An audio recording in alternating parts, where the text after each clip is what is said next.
இதே சம்பவம் தொடர்ந்து நீடித்தால் உலக வரைபடத்தில் இலங்கை என்கின்ற ஒரு நாடு இல்லாமல் போயிடும் என்று கண்டித்தவர் எங்க தலைவர் தளபதி அவர்கள்.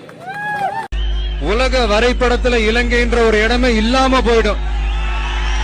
இந்த வீடியோ விஜய் அண்ணா ஒரு 10 வருஷத்துக்கு முன்னாடி பேசின பேச்சு, பகிரங்கமான பேச்சு.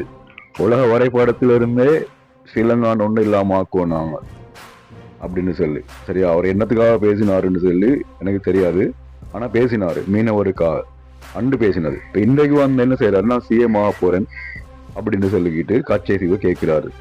நீங்க சிஎம் ஆகுங்க, நீங்க உங்களோட மக்களுக்கு நல்லது செய்யுங்க, இல்ல உங்களோட மக்கள் நீங்க என்ன சரி செய்யுங்க, அது உங்களோட நாட்டு பிரச்சனை. இடையில இருக்கிற எங்கட நாட்டுக்குள்ள நீங்க என்ன நுழையிறீங்க மூக்க? நீங்க எங்கட நாட்டுக்கு என்ன செஞ்சுக்கிறீங்க? இது வரைக்கும் எங்க நாட்டுக்கு நீங்க எதுவுமே செய்ய போறதும் இல்லை. இப்போ எங்களை வச்சு நீங்க ஓட்டெடுக்கவா இப்படி எல்லாம் பேசுறீங்க? ஸ்ரீலங்காக்காரனை பத்தி மோசமா பேசினா தமிழ்நாட்டு மக்கள் ஓட்டு போடுவாங்கன்னு சொன்னா அவ்வளவுதானா ஸ்ரீலங்கா மக்களோட நீங்க வச்சுக்கிற பாசம்? ஒரு பொண்ணு எடுத்தோம் எங்க நாட்டுல இருந்து